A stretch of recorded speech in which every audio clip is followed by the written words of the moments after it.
flag of the United States of America and to the republic for which it stands, one nation, under God, indivisible, with liberty and justice for all. First item on this morning's agenda is the approval of the minutes of the May 24th meeting. And I believe, Commissioner Whitmer, you are the editor of the minutes. Thank you, Mr. Chairman. I've reviewed the minutes from the May 24th, 2012 public meeting, and unlike the Egyptian elections, I've been able to certify the minutes from that state without assistance from international observers, and move that they be approved as submitted.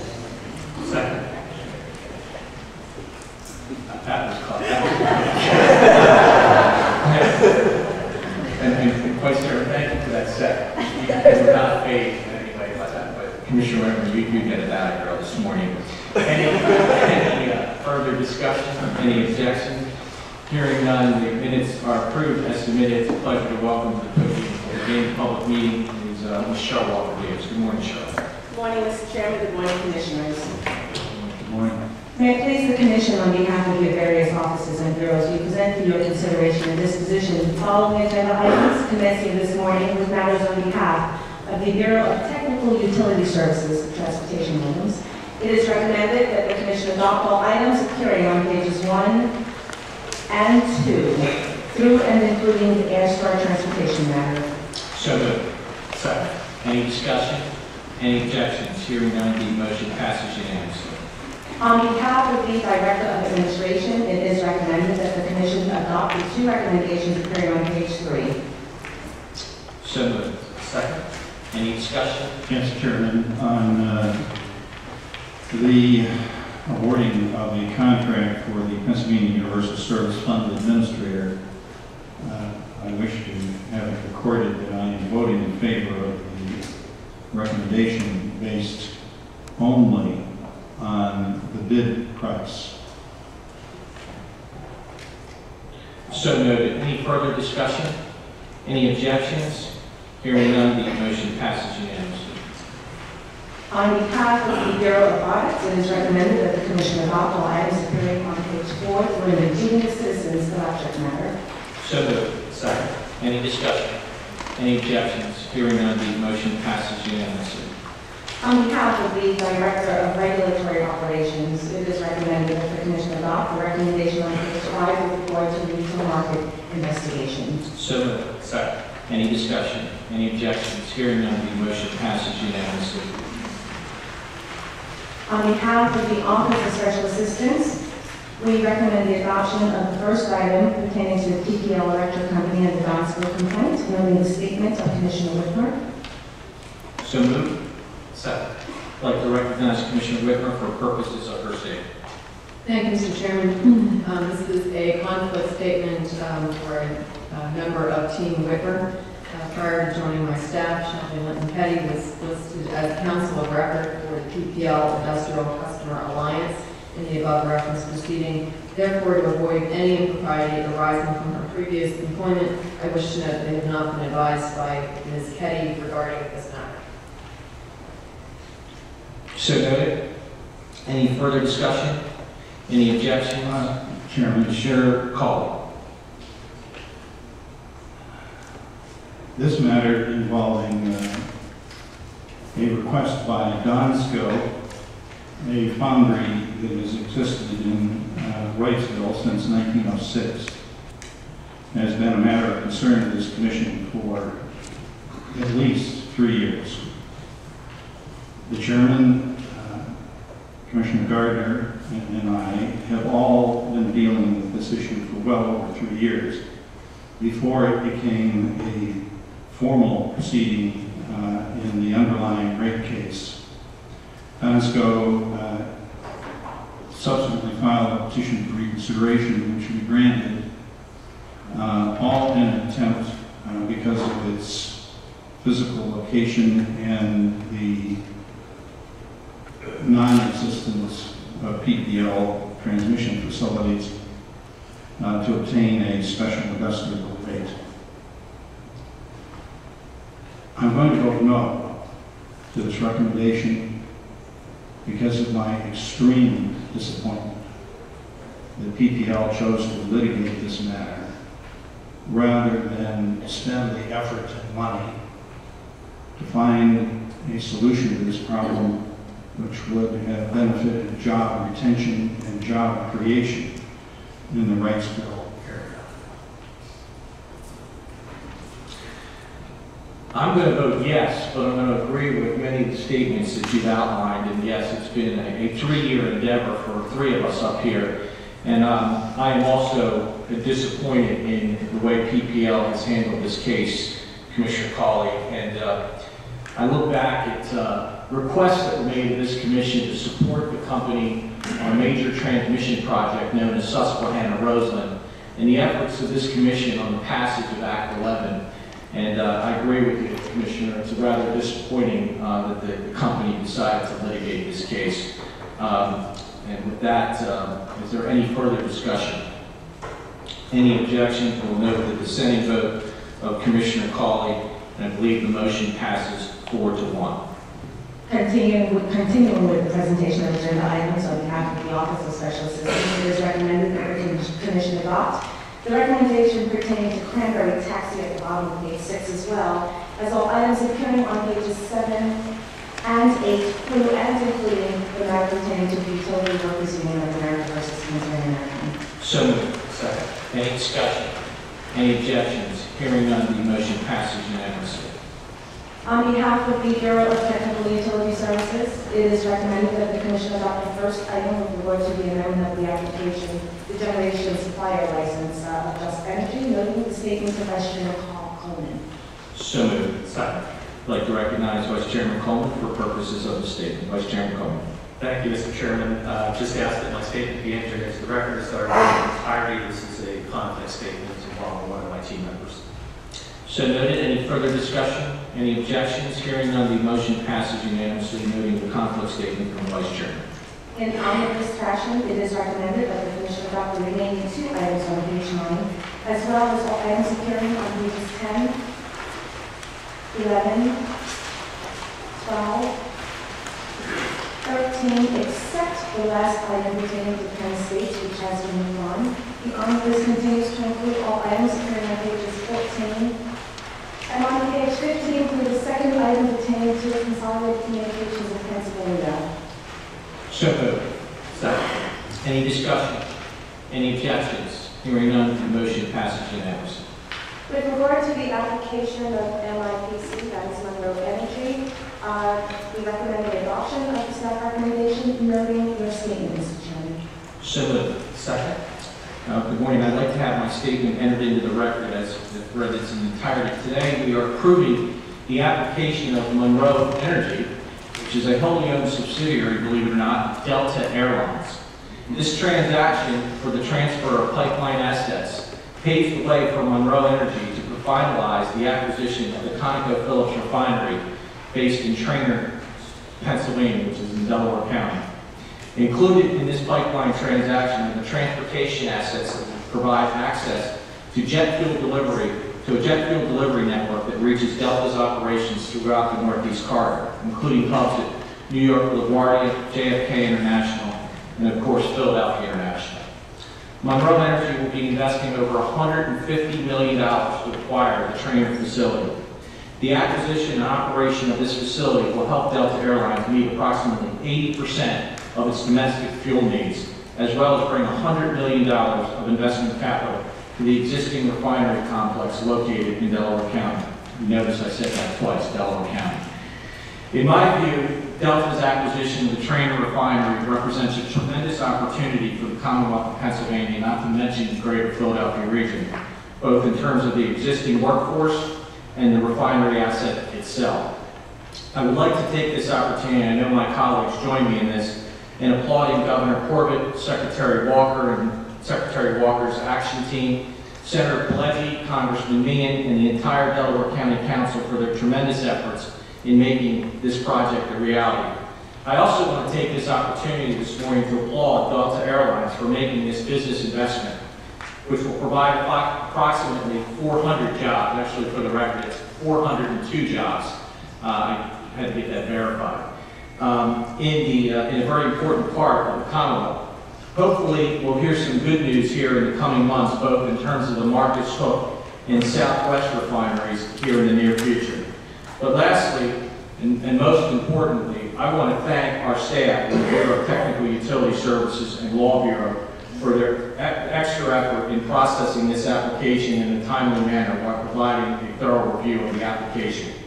Again, I want to commend them for a job well done, because at the end of the day, this is an important applicant to get approved here so they can finalize the transaction of the acquisition of this refinery. It also speaks to the fact that this Public Utility Commission is really, at sometimes, we're in the business of economic development, so let us not forget that here this morning.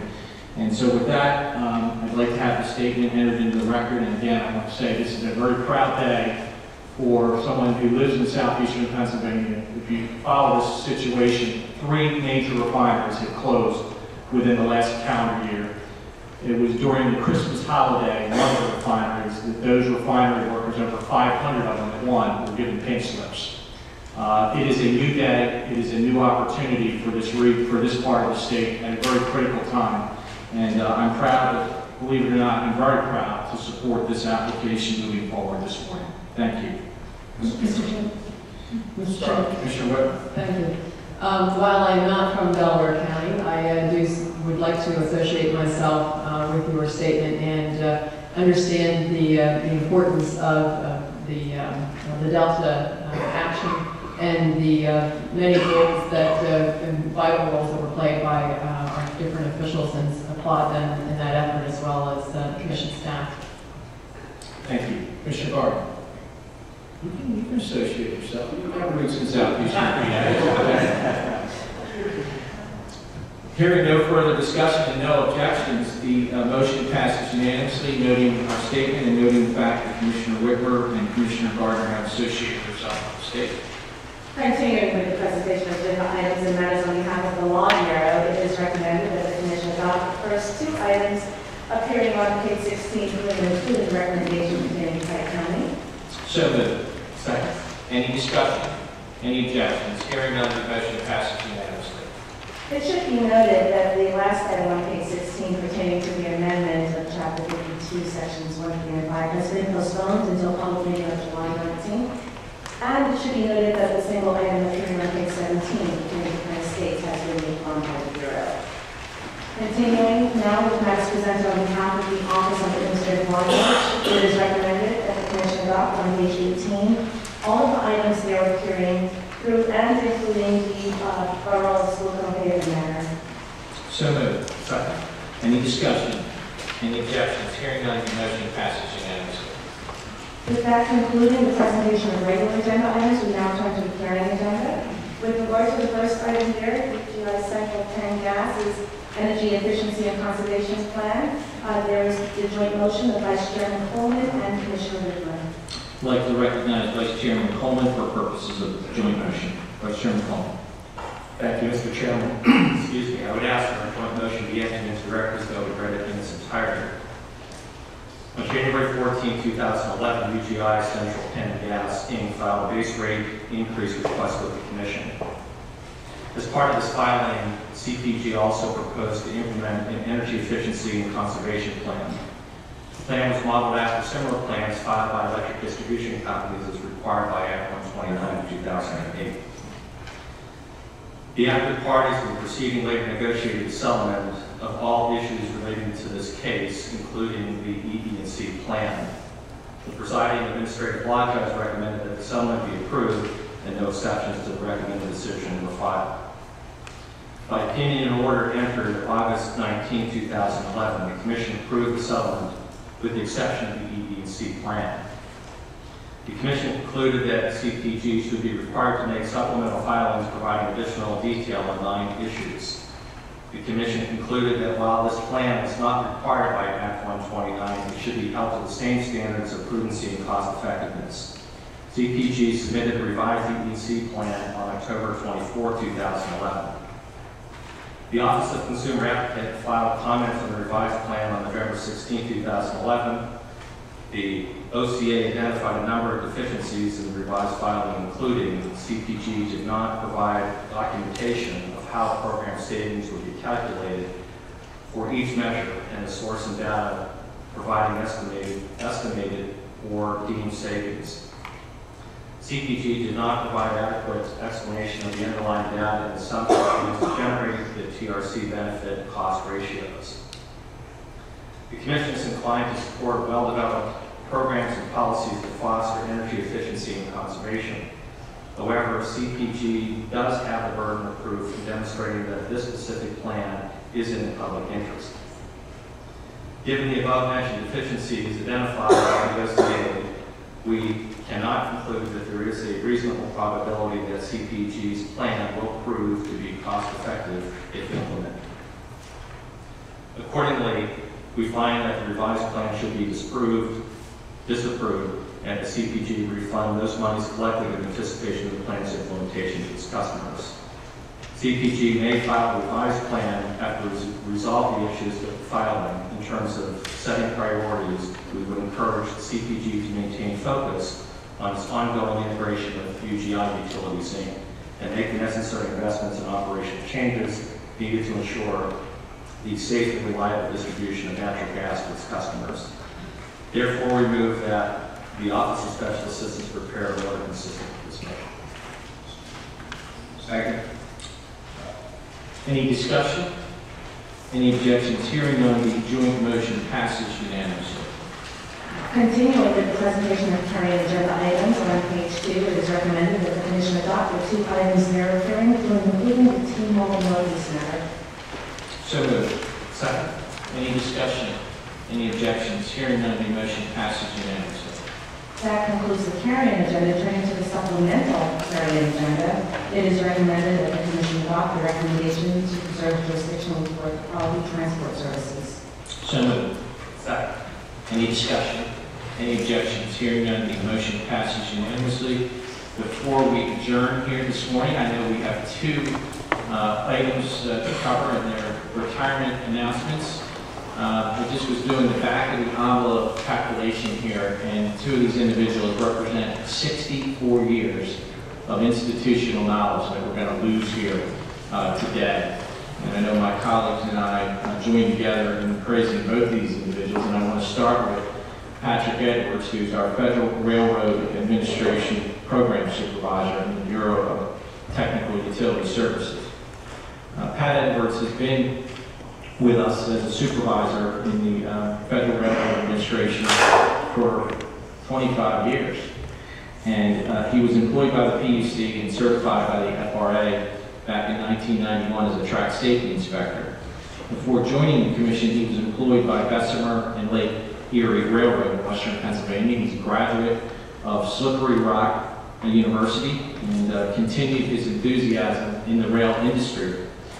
Pat became a supervisor with the Commission in 1987, where he moved to Harrisburg and met his wife, Paula, who was, believe it or not, Commissioner Cullen was on your staff at one time. That was before the Civil War. I wouldn't say that's before you started the 10-page dissent. But Pat has expanded the Commission's rail safety program and is now one of the best in the country. And I know my colleagues and I joined in making that statement. He's had a very productive and rewarding career here at the Commission. He's traveled throughout the Commonwealth conducting safety inspections, resolving complaints, and investigating accident and incidents in the ever-changing railroad industry. Pat has also been very active in the Northeast Council of State Governments and participated in the Rally and Inspection Task Force for high-level waste and spent nuclear fuel. And I'm chuckling right now because there's a resolution across the way known as House Resolution 750, sponsored by one of our Oversight Committee Chairman, Representative Gottschall, to deal with the issue of spent nuclear fuel and the development of Yucca Mountain. So things have not changed in 25 years, Pat, with that. Pat has absolutely no career plans. Now that worries me. You got to retire and you got to have some hobbies. And I know Commissioner Colley and I can help him with that. Trust me, Paula will have things for him to do. Pat, again, my colleagues and I joined together today in saluting you and thanking you for a tremendous career here at the Commission, and more importantly, for 25 years of what I consider to be a job well done. And I'd ask everybody to join me in standing to congratulate Pat Edwards.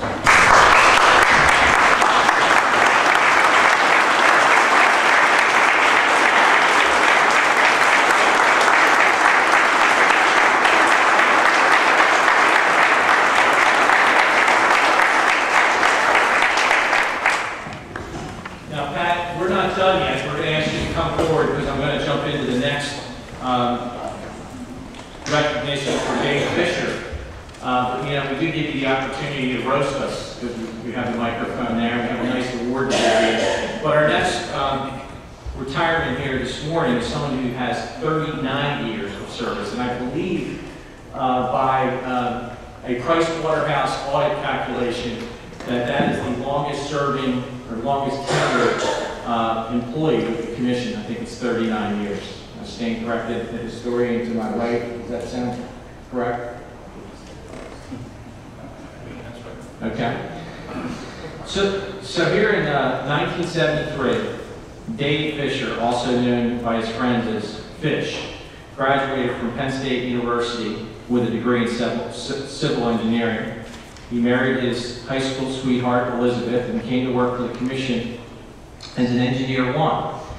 39 years later, Dave is a professional engineer who roots for his Penn State football team and is happily married to Elizabeth, and they have two children and a grandchild, and he's retiring from the commission as a civil engineer consultant.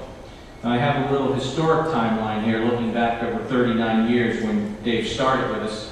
It's to be noted that Richard Nixon was president of the United States, Milton Chapp was governor of Pennsylvania, George I. Bloom was the chairman of this commission. The Steelers had not won the Super Bowl, but had since won 6. The Eagles had not won a Super Bowl. I don't know who put that in there. I don't appreciate it. You can come see me after. A new house cost $32,500. And the average income here in the state was $12,900, and then, believe it or not, a gallon of gas was 40 cents. And I don't even think we had Easy Pass back then. So quite a bit has changed in the past 39 years, but some things that haven't changed, other than, again, this jab about the Eagles not winning a Super Bowl, is that Dave has worked for the Rail Safety Division. He's reviewed countless rail highway crossings to determine their safety, the need for upgrades, and the most cost-effective way to upgrade these rail safe highway crossings. He's testified in hundreds of rail highway crossing hearings, and through it all, Dave has worked hard to keep his nose to the grindstone and serve the residents of this great Commonwealth with distinction. Dave tells us that despite a few reworks, another jab, a couple relocations, and different bureau names over the years, the work at the Rail Safety Division really hasn't changed much. But he does point out a couple of changes at the PUC, and here they are. When he started, the commission had hearing examiners instead of administrative law judges. The engineers would travel to county courthouses for hearings, and then they would write the orders for the commission to approve.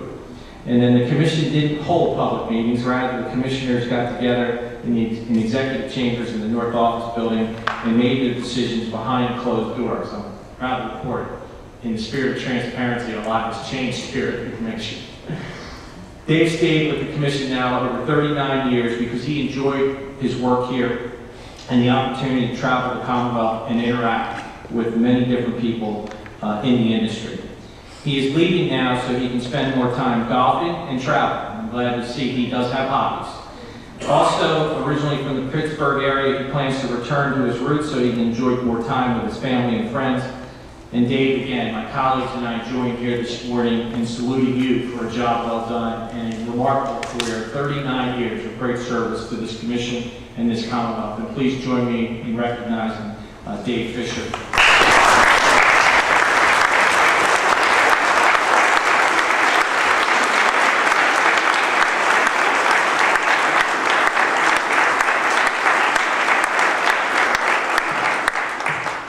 Gentlemen, before we adjourn, we have some nice clocks to give you, but feel free if you want to clock us a little bit.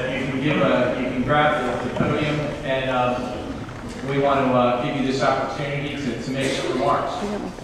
My career started in 1981, and I shared an office with Commissioner Talaferro in Pittsburgh. And I had to travel throughout the state. After I started, they actually gave me a beeper, and they had beepers back then. We had no cell phone, no computer, anything. So I just depended on getting to a payphone somewhere to report accidents, report anything like that. Quite difficult. I don't know, when I look back at it now, I have no idea how I made it without a cell phone. It's been great. My career was great. Some of the locations I've been to everywhere. I've done railroad inspections on every part of the state, on every railroad line in the state.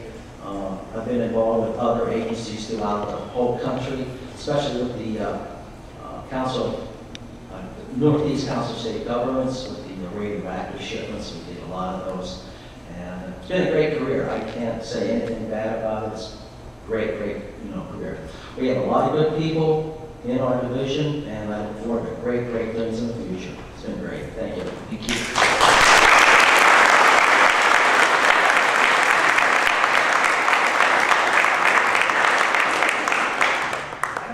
You don't know about that? You sure you don't want to tell them that the truth hurts about the Stuff Bill on the Phillies, okay? It's been a tough road.